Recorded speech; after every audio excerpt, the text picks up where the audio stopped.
Welcome to all of you. स्वागत है आप सभी लोगों का हमारे चैनल स्टडी पॉइंट 95 में। देखिए, हम लोग साइंस की पीडीएफ कवर कर रहे थे, ठीक है। इसमें हम लोगों ने 2 लेक्चर देख लिए हैं, आज हम लोग तीसरा देखेंगे। देखिए, बहुत ही अच्छी पीडीएफ है, इसको आप लोग जरूर 2 से 3 बार कर लीजिए, तो इससे साइंस से रिलेटेड आपके एक भी क्वेश्चन कभी भी गलत नहीं होंगे, ठीक है। ये मेरा पर्सनल एक्सपीरियंस भी है, इससे बाहर कभी भी पेपर भी नहीं आता है किसी भी एग्जाम में। देख लीजिए, सारा कुछ बहुत अच्छे से कवर है और डिटेल में, ठीक है। और सबसे अच्छी बात है कि एक ही जगह पे आप लोगों को अच्छी अच्छी चीज़ें सारी एक ही जगह पे, ठीक है, मिल जाएंगी। देख लीजिए, आज हम लोग चौथा वीडियो देखेंगे। यहाँ पर ध्वनि ये सब सारा कवर हो चुका था। लाइट भी हम लोगों ने देख ली थी। देख लीजिए, यहाँ पर वीडियो वीडियो पॉज करके देख सकते हैं आप लोग, कितना अच्छा यहाँ पे कवर है, ठीक है। इसको हमने पढ़ा रखा है, अगर आप लोगों ने नहीं देखा है वीडियो तो वीडियो देख लीजिए। दर्पण वगैरह हो गया था। आज हम लोग यहाँ गति से स्टार्ट करना है, ठीक है। तापमापी वगैरह, गति, मोशन, ठीक है, मोशन से चलिए शुरू करते हैं। तो आप लोग अगर वीडियो पसंद आए तो वीडियो को लाइक ज़रूर कर दीजिए, जिससे हम ये पूरी पीडीएफ आसानी से बना सकें। 94 पेज की पीडीएफ है, ठीक है। चलिए स्टार्ट करते हैं। आप लोगों को देखिए 10 घंटे में पूरी साइंस कवर हो जाएगी, ठीक है। 10 घंटे में, ये आप लोग याद रखिएगा। 10 घंटे में यहाँ पर आप लोगों को साइंस से रिलेटेड कोई भी टेंशन अब इसके बाद नहीं रहेगी। देखिए, पहला है, स्टार्ट देख लीजिए। एक समान त्वरण से गिरती हुई लिफ्ट में व्यक्ति अपने आप को अनुभव करता है तो हल्का अनुभव करता है, ठीक है। देखिए, जितने भी यहाँ पर हैं तो सारे एग्जाम में जो पूछे जाते हैं मेन वही बहुत अच्छे से डिस्क्राइब है, ठीक है। एक भी आपको यहाँ पे एक भी क्वेश्चन यानी कि छूटा हुआ नहीं मिलेगा। नेक्स्ट देख लीजिए। एक समान से चलती वस्तु का त्वरण होगा तो शून्य होगा, ठीक है। परिक्रमा के दौरान उपग्रह जिस बिंदु पर पृथ्वी से सबसे निकट होता है तो उस बिंदु को क्या कहते हैं? तो उस बिंदु को पेरिजी कहते हैं, ठीक है। किसी निश्चित दिशा में इकाई समय में तय की गई दूरी क्या कहलाती है? तो वेग कहलाती है, ठीक है। किस नियम के अनुसार प्रत्येक ग्रह सूर्य के चारों ओर दीर्घवृत्ताकार कक्षा में परिक्रमा करते हैं और सूर्य ग्रह की कक्षा के एक फोकस बिंदु पर स्थित होता है? तो केपलर का प्रथम नियम के अनुसार, ठीक है। सूर्य के चारों ओर चक्कर लगाते समय ग्रह का वेग अधिकतम होता है, ठीक है, जब यह सूर्य के समीप होता है, ठीक है। जब यह सूर्य के समीप होता है तो ग्रह का वेग जो है सबसे अधिकतम होता है। सूर्य से अधिक दूरी पर स्थित ग्रह का परिक्रमण काल क्या होगा? तो अधिक होगा। सूर्य के निकट स्थित ग्रह का परिक्रमण काल वो कम होगा, ठीक है। पृथ्वी का अपने अक्ष पर घूमना किस प्रकार की गति है? तो घूर्णन गति है। पृथ्वी अपने अक्ष पर 24 घंटे में घूम जाती है एक बार, ठीक है। ग्रहों की गति के नियम दिए थे किसने? तो केपलर के द्वारा दिया गया है ग्रहों की गति के नियम। ये 3 नियम दिए गए हैं केपलर के द्वारा। नेक्स्ट, वेग परिवर्तन की दर को क्या कहते हैं? तो त्वरण कहते हैं, ठीक है। वेग परिवर्तन की दर को त्वरण कहते हैं। नेक्स्ट है, जहाज़ों की गति का मापन करते हैं तो नॉट के द्वारा करते हैं जहाज़ों की गति का मापन। तोप से छोटे गोले का पथ होता है तो परवलयाकार होता है। न्यूटन की पुस्तक का क्या नाम है? तो प्रिंसिपिया नाम है, ठीक है, प्रिंसिपिया। नेक्स्ट है, जब ग्रह सूर्य से दूर होता है तब ग्रह का वेग कैसा होगा?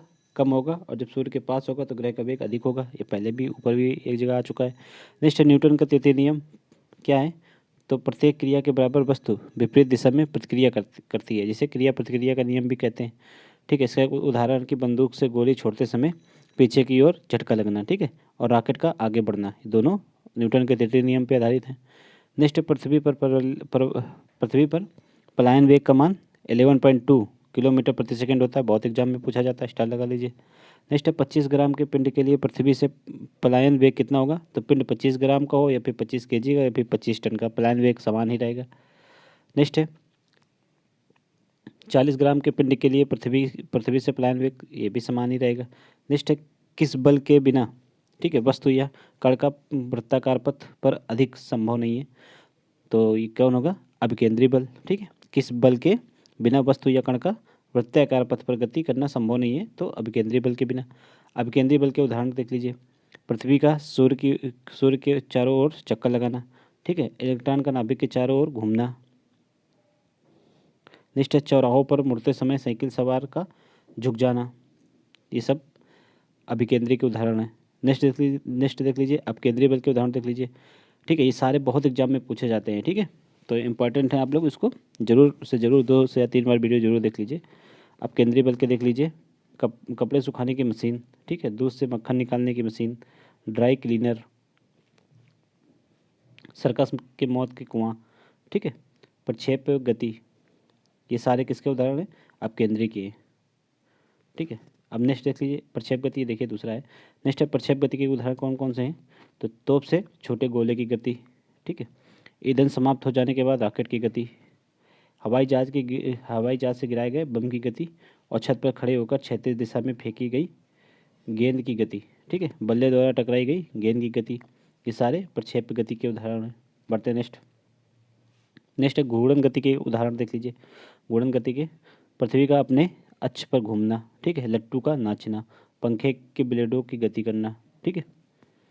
यदि हम एक गेंद को छत से नीचे गिराएं तथा ठीक उसी समय एक दूसरी गेंद क्षैतिज दिशा में फेंकें तो दोनों गेंदें पृथ्वी पर अलग अलग स्थानों पर परंतु एक ही साथ पहुंचेंगे, ठीक है।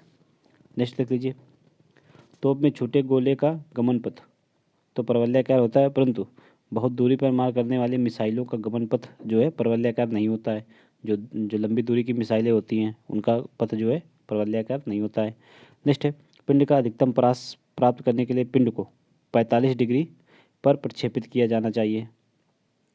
नेक्स्ट है यदि कोई पिंड ठीक पृथ्वी के तल के बजाय तल के कुछ ऊपर उठाकर फेंका जाए तब पृथ्वी पर अधिकतम परास प्राप्त करने के लिए 45 डिग्री से कुछ छोटे कोण पर फेंकना होगा, ठीक है। जैसे भाला फेंक, चक्का फेंक, ठीक है, ये पृथ्वी से थोड़ा ऊंचाई से फेंके जाते हैं, जैसे हाथ में पकड़ के फेंका जाता है ना, इसलिए थोड़ा ऊंचाई हो जाती है। नेक्स्ट देख लीजिए। चक्का फेंक के खिलाड़ी अधिकतम परास के लिए प्रक्षेप को 36 दिशा में 45 डिग्री से कुछ छोटे कोण पर फेंकते हैं, ठीक है, ये दोनों। नेक्स्ट देख लीजिए। पिंड को चाहे थीटा कोण पर प्रक्षेपित करें या 90 माइनस थीटा कोण पर, दोनों दिशाओं में 36 परास वही रहती है, ठीक है। नेक्स्ट है 36 वृत्त में अचल चार्ज से घूमती हुई एक वस्तु के लिए क्या नियत रहता है, तो उनकी गतिज ऊर्जा नियत रहती है। नेक्स्ट है 36 वृत्त में घूमने वाली वस्तु की गतिज ऊर्जा प्रत्येक स्थान पर समान रहती है। क्या ऊर्ध्ववृत्त में भी यह कथन सत्य है, तो यह कथन सत्य नहीं है ऊर्ध्ववृत्त के लिए। नेक्स्ट है एक कण समान चाल से वृत्ताकार पथ पर चक्कर लगाता है तो कण का त्वरण है, तो त्रिज्या के साथ कण का त्वरण है त्रिज्या के साथ। नेक्स्ट है एक कण एक समान चाल से वृत्ताकार पथ पर चक्कर लगाता है तो कण के त्वरण की दिशा होगी सदैव वृत्त के केंद्र की ओर, ठीक है। नेक्स्ट है एक कण एक समान चाल से वृत्ताकार पथ पर चक्कर लगाता है तो पथ के प्रत्येक बिंदु पर कण के वेग की दिशा होगी तो स्पर्श रेखी होगी, ठीक है। नेक्स्ट है यदि लिफ्ट ऊपर जा रही है तो उस पर एक व्यक्ति का भार लिफ्ट में अपने भार का दोगुना महसूस होता है, ठीक है, दोगुना होता है। नेक्स्ट है दोगुना होता है, इस दिशा में लिफ्ट का त्वरण क्या होगा, तो जी होगा। नेक्स्ट है जी मीन्स गुरुत्वाकर्षण बल जितना होगा उतना ही उसका त्वरण होगा। नेक्स्ट है एक वस्तु का द्रव्यांक भौतिक तुला में मापने पर एक स्थिर लिफ्ट में एम पाया गया। यदि वही लिफ्ट ए त्वरण के से ऊपर जाने लगे तो उस वस्तु का द्रव्यमान का माप कितना होगा, तो ये फार्मूला ये नहीं, ये इंपॉर्टेंट नहीं है, ये कभी नहीं पूछा जाता एग्जाम में। नेक्स्ट है अपेक्षिता के विशेष सिद्धांत के अनुसार किसी कण का द्रव्यमान क्या होगा, तो एक परिपेक्ष के संबंध में वेग में बढ़ोतरी के साथ साथ बढ़ता है, ठीक है। नेक्स्ट है एक समान वेग से चल रही गाड़ी में से एक व्यक्ति प्लेटफॉर्म पर एक गेंद गिराता है, ठीक है। प्लेटफॉर्म पर खड़े एक प्रक्षेपक द्वारा देखा जाने वाला गेंद का पथ कैसा होगा, तो परवलय होगा, परवलयाकार। नेक्स्ट है सड़क पर चलते समय किसी बैलगाड़ी के पहिए की गति किसका उदाहरण है, तो स्थानांतरी एवं घूर्णी गति का उदाहरण है। नेक्स्ट है यदि एक प्रक्षेपक का 36 परास उसकी अधिकतम ऊंचाई के 4 गुना है तो प्रक्षेपण का कोण कैसा होगा, तो 45 डिग्री पे होगा। अब यहाँ से देख लीजिए गति हो गया, अब हम लोग फोर्स बल पढ़ेंगे, ठीक है। न्यूटन की गति का प्रथम नियम में बल को परिभाषित किया गया है। न्यूटन के गति के द्वितीय नियम में बल का व्यंजक प्राप्त होता है, F बराबर m में, ठीक है, ये प्राप्त होता है। बलों के प्रकार देख लीजिए। प्रकृति में मूलतः 4 प्रकार के बल माने गए हैं। गुरुत्वाकर्षण बल, विद्युत चुंबकीय बल, ठीक है, नाभिकीय बल या प्रबल बल, दूसरा दुर्बल बल। अब देख लीजिए चारों बलों को। गुरुत्वीय बल सबसे कमज़ोर होता है जबकि नाभिकीय बल सबसे प्रबल होता है, बहुत इंपॉर्टेंट है।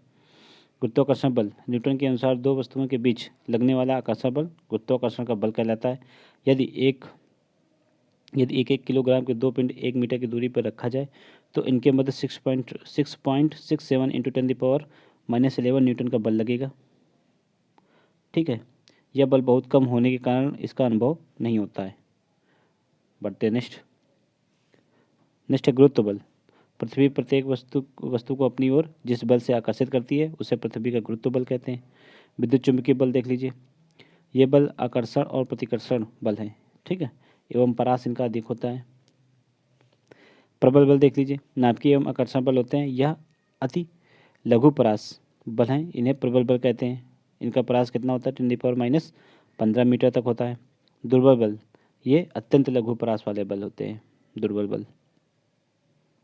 नेक्स्ट देख लीजिए, घर्षण यहाँ से स्टार्ट है।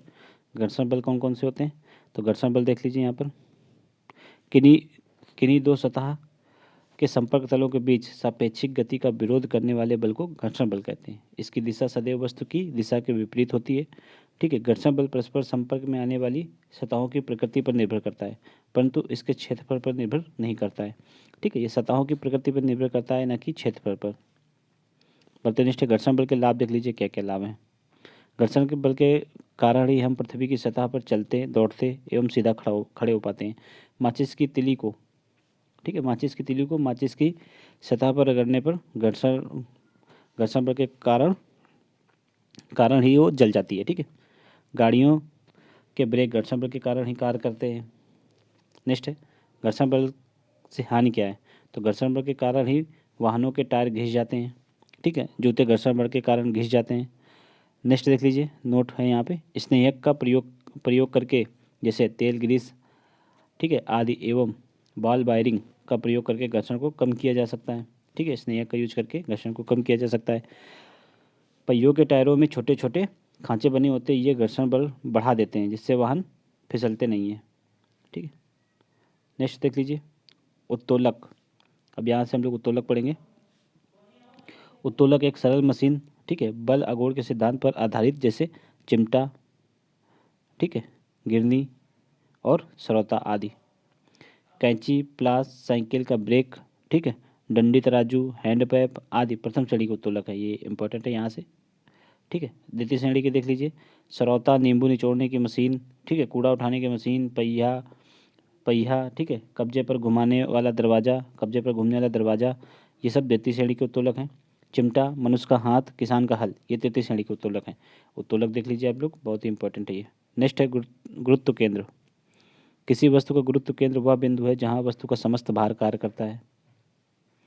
कुछ नियमित वस्तुओं के गुरुत्व केंद्र देख लीजिए, ये वस्तु है, गुरुत्व केंद्र की स्थिति देख लीजिए कहाँ पे होती है। जैसे समान छड़ के अक्ष के मध्य बिंदु पर होती है, ठीक है। त्रिभुजाकार ठोस तो मध्यिकाओं के कटान बिंदु पे होती है। वर्गाकार एवं आयताकार ठोस, ठीक है, विकर्णों के कटान बिंदु पे होती है। वृत्ताकार पटल वृत्त के केंद्र पे होता है उसका गुरुत्व केंद्र। समांतर चतुर्भुज में विकर्णों का कटान बिंदु पे। ठोस गोले का केंद्र। शंकुआकार ठोस में कहाँ पे होता है गुरुत्व केंद्र, तो शंकु के अक्ष पर आधार से 1/4 ऊंचाई की दूरी पर ठीक है, ऊंचाई की दूरी पर होता है। नेक्स्ट है खोखला शंकु के अक्ष पर आधार से 1/3 ऊंचाई की दूरी पर। अब यहाँ से देख लीजिए एनर्जी स्टार्ट होता है। ऊर्जा देख लीजिए, किसी वस्तु में कार्य करने की क्षमता को उस वस्तु की ऊर्जा कहते हैं। ऊर्जा एक अदिश राशि है, आदर्श राशि नहीं, ऊर्जा एक अदिश राशि है, इसका सही मात्रक जूल होता है। नेक्स्ट है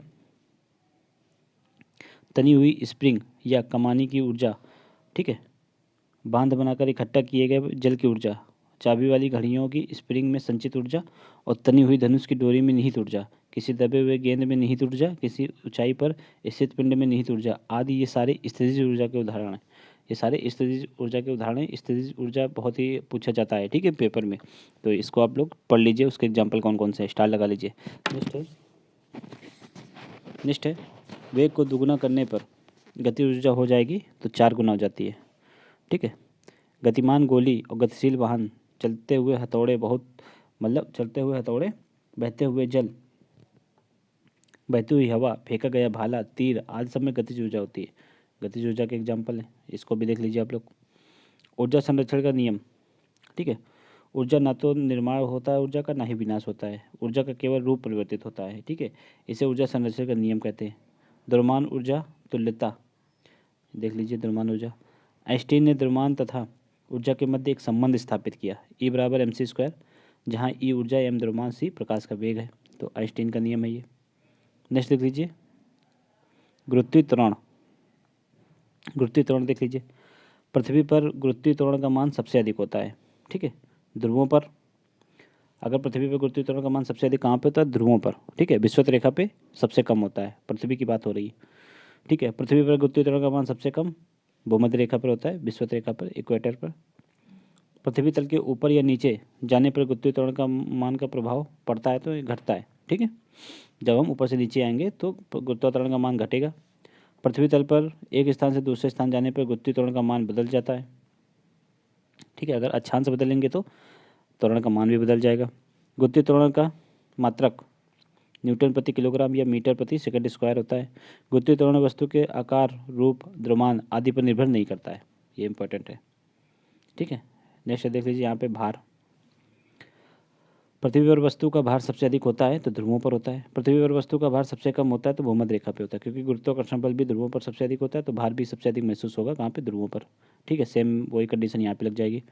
कृत्रिम उपग्रह में रखी वस्तु होगी भारहीनता की अवस्था में, क्योंकि वहाँ पे गुरुत्वाकर्षण बल होता ही नहीं है। नेक्स्ट है चंद्रमा पर वस्तु का भार पृथ्वी के तुलना में छठा भाग होगा, क्योंकि गुरुत्वाकर्षण भी पृथ्वी की तुलना में वन मतलब छठा भाग है, 1/6वां भाग। नेक्स्ट है पृथ्वी अपने अक्ष के परितः घूमना बंद कर दे तो वस्तुओं के भार पर क्या प्रभाव पड़ेगा? तो ध्रुवों के अतिरिक्त प्रत्येक स्थान पर वृद्धि हो जाएगी, सभी स्थानों पर वृद्धि हो जाएगी। नेक्स्ट है पृथ्वी की घूर्णन गति बढ़ने पर वस्तु के भार का प्रभाव क्या होगा? तो ध्रुवों के अतिरिक्त प्रत्येक स्थान पर वस्तु के भार में कमी आएगी। नेक्स्ट है पृथ्वी की घूर्णन गति कम होने से वस्तुओं के भार पर क्या प्रभाव पड़ेगा? तो ये शायद हो गया है। ठीक है, ध्रुवों के अतिरिक्त प्रत्येक स्थान पर वस्तु का भार में वृद्धि होगी। नेक्स्ट है पृथ्वी पर भार का मान अक्षांश के साथ साथ परिवर्तित होता है।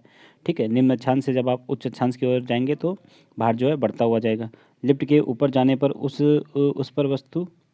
पर स्थित वस्तु का आभासी भार बढ़ जाएगा, और जब लिफ्ट नीचे आएगी तो वस्तु का आभासी भार कम हो जाएगा। ठीक है, दुर्घटनावश लिफ्ट टूट जाने पर उस पर स्थित वस्तु का भार कैसा हो जाएगा? तो वस्तु भारहीन हो जाएगी। ठीक है, लिफ्ट के समान चाल से ऊपर या नीचे जाने पर उस स्थिति में वस्तु का आभासी भार क्या होगा? वास्तविक भार के बराबर होगा, अगर समान चाल से ऊपर या नीचे जा रही है। इंपॉर्टेंट है, यहाँ पे आप लोग स्टार लगा लीजिए। ठीक है, लिफ्ट के सारे क्वेश्चन देख लीजिए, बहुत पूछे जाते हैं। नेक्स्ट है जंग लगने पर लोहे के भार में क्या परिवर्तन होता है? तो लोहे के भार में वृद्धि हो जाती है जंग लगने पे। नेक्स्ट देख लीजिए यहाँ पे सरल लोलक देख लीजिए। कृत्रिम उपग्रह में लोलक घड़ी कार्य नहीं करती है। ठीक है, इंपॉर्टेंट है। नेक्स्ट है आवर्तकाल का मान लोलक के द्रव्यमान पर निर्भर नहीं करता है। ठीक है, द्रव्यमान पर लोलक घड़ी ले जाने पर उसका आवर्तकाल का मान जो है बढ़ जाता है। नेक्स्ट देख लीजिए कृत्रिम उपग्रह में लोलक घड़ी का आवर्तकाल अनंत हो जाता है। ठीक है, कोई लड़का झूला झूलते झूलते खड़ा हो जाए तो झूले का आवर्तकाल का मान घट जाता है। गर्मियों में लोलक घड़ियाँ सुस्त हो जाती हैं। ये सब बहुत इंपॉर्टेंट है, एग्जाम में बहुत क्वेश्चन, हर बार एक नए क्वेश्चन आप लोगों को जरूर देखने को मिलेगा। सर्दियों में लोलक घड़ियाँ तेज चलने लगती हैं।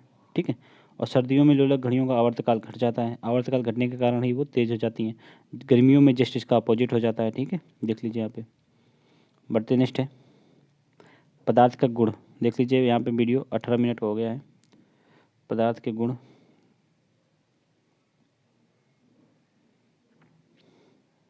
पदार्थ का गुण हम लोग देख लेते हैं, उसके बाद प्रेशर से अगले वीडियो में देखेंगे। पदार्थ के गुण देख लीजिए, डेंसिटी घनत्व, तो घनत्व प्रति एकांक आयतन जो है घनत्व कहलाता है। घनत्व बराबर द्रव्यमान अपान आयतन। ठीक है, इसका एसआई मात्रक किलोग्राम प्रति मीटर क्यूब होता है। ठीक है, अपेक्षित घनत्व बराबर वस्तु का घनत्व अपान 4 डिग्री सेंटीग्रेड पर जल का घनत्व। ठीक है, ये अपेक्षित घनत्व होता है। अपेक्षित घनत्व का कोई मात्रक नहीं होता है। ठीक है, यह एक अनुपात है। अपेक्षित घनत्व को हाइड्रोमीटर के द्वारा मापा जाता है। दूध की शुद्धता लैक्टोमीटर नामक यंत्र से मापा जाता है। ठीक है, लोहे का घनत्व जल के घनत्व से अधिक होता है, जबकि पारे के घनत्व से कम होता है लोहे का घनत्व। ठीक है, याद रखिए।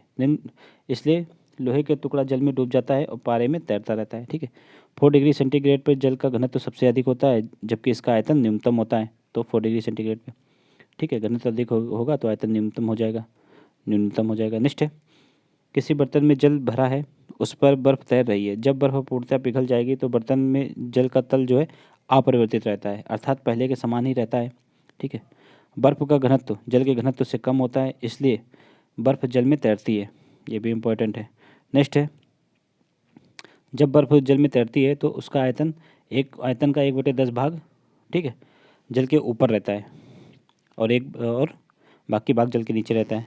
नेक्स्ट है, समुद्री जल का घनत्व साधारण जल के घनत्व से अधिक होता है, क्योंकि वो उसमें मतलब अशुद्धियाँ, नमक की शुद्धियाँ मिली होती हैं, इसलिए समुद्री जल में तैरना आसान होता है।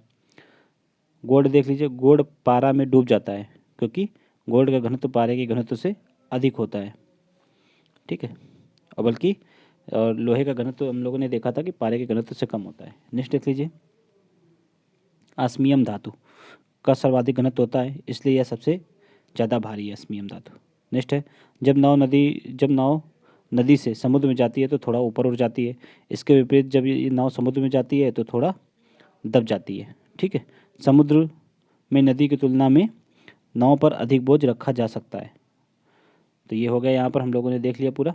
अब यहाँ से प्रेशर से हम लोग नेक्स्ट वीडियो में देखेंगे, प्रेशर, वायुमंडलीय दाब वगैरह, ठीक है। यहाँ पे देख लीजिए 15 पेज कवर हो गए हैं 4 वीडियो में। चलिए मिलते हैं नेक्स्ट वीडियो में। अगर आप लोगों को वीडियो पसंद आ रहा है तो वीडियो को लाइक ज़रूर कर दीजिए, इससे हम पूरा का पूरा PDF पढ़ा सकें अच्छे से, ठीक है, वरना आप लोगों के लिए फिर PDF भी पूरी नहीं मिल पाएगी। तो लाइक करते रहें आप लोग वीडियो को, ताकि हम मोटिवेशन बना रहे और हम वीडियो पूरा का पूरा PDF पढ़ा सकें, ठीक है। चलिए मिलते हैं नेक्स्ट वीडियो।